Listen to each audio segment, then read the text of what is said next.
Welcome to the Deep Dive, the show where we unpack history's bad habits and realize humanity never learns a thing. Today, we explore China's recurring phenomenon, the rise of a so-called great man, or Wei Ren. Strangely, every time one shows up, ordinary folks mysteriously end up poorer, sadder, and slightly more surveilled. Coincidence? Maybe. Or maybe it's just tradition. So let's get right into it. This is a pattern that's, it's just too consistent to be a coincidence, right? When you look back at China's recent history, there's this almost unbreakable rule. A great man shows up, and suddenly, hard times are right around the corner for everybody else. So in this explainer, we're going to dig into that exact paradox. All right, let's start with the evidence. And we're going to look at the most recent and honestly the most dramatic example. The source material for this whole thing comes from someone who actually lived through it. And their story, well, it really shines a light on this bizarre, upside-down way of how we think things should work versus how they actually did. Okay, so the person whose story this is, they were born during the time of a great man named Mao. People called him the Red Sun, but the main feeling they connect with that sun rising every morning was hunger. Just constant hunger, always being malnourished. But then in 1976, he died, and it was almost overnight. Things just changed. Suddenly there was enough to eat. You could see life getting better day by day. The kuridza, the bitter days, they finally started to fade. And think about it, the land was the same. The people were the same. The only thing that changed?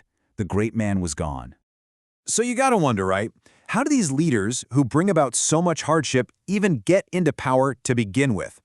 Well, that question brings us to frankly, a wonderfully perfect piece of Texan slang, the post turtle.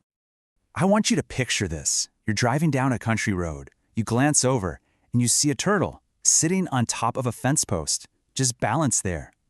What's the first thing that goes through your mind? Okay, so first off, you know for a fact it didn't get up there by itself. I mean, turtles can't climb fence posts, right? Somebody put it there. Second, you know it's in a spot it is completely, totally unequipped to handle.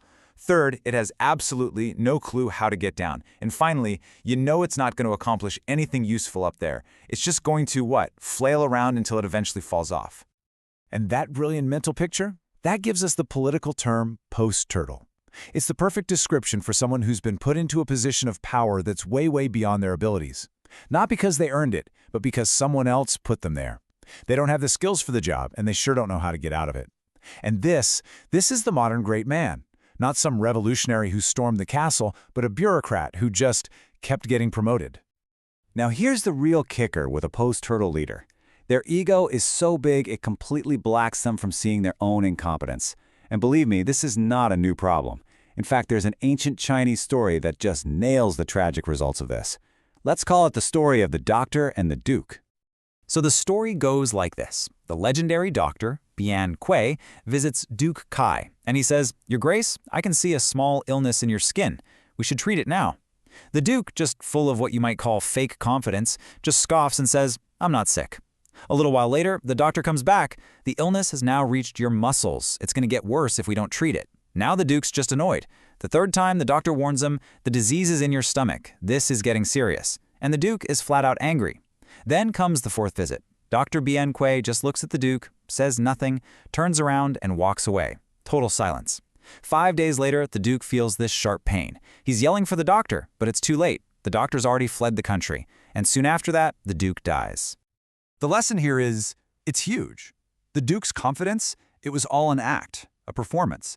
As long as the expert, the doctor, was giving him advice, the Duke could look strong just by saying no. But what happens when the expert stops talking? When the truth-tellers just give up and walk away? That's when the amateur's whole act just collapses. It is the final warning sign. And in China today, a lot of the Bianques, the experts, they've gone silent, or they've already left.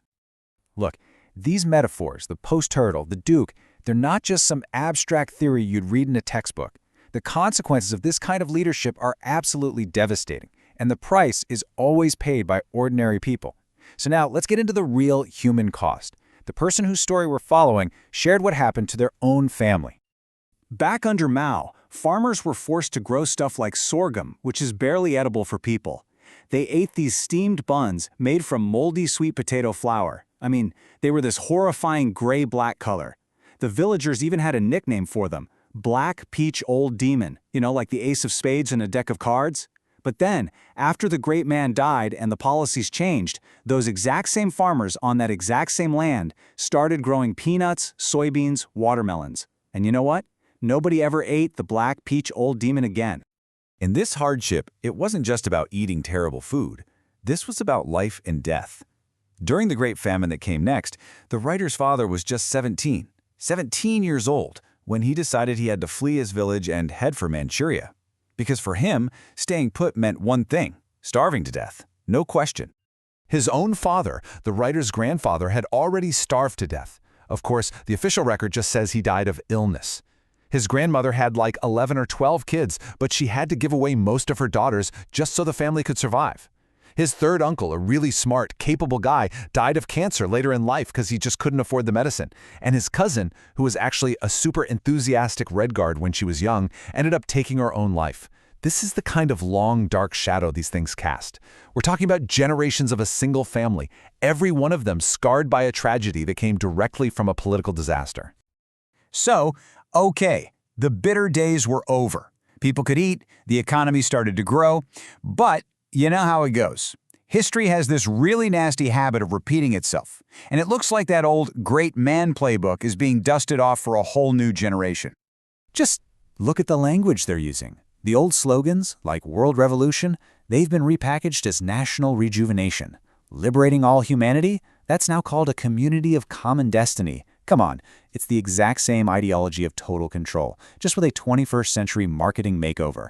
It's like putting a new coat of paint on a really old, really broken down car. So, here's the bottom line.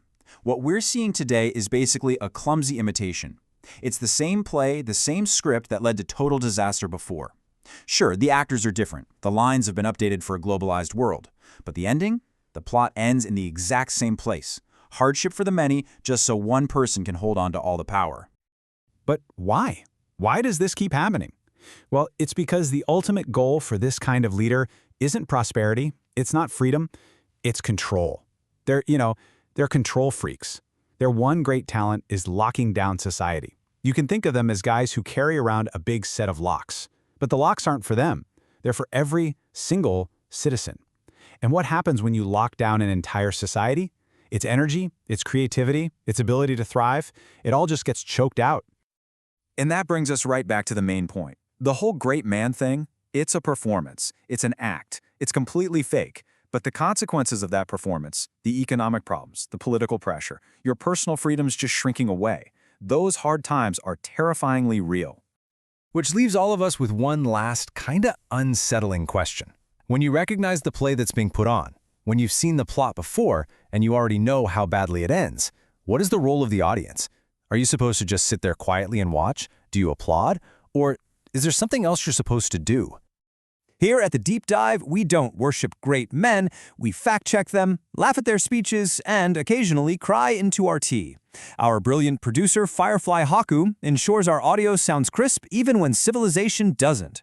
So subscribe now before the next great man bans podcasts for excessive sarcasm.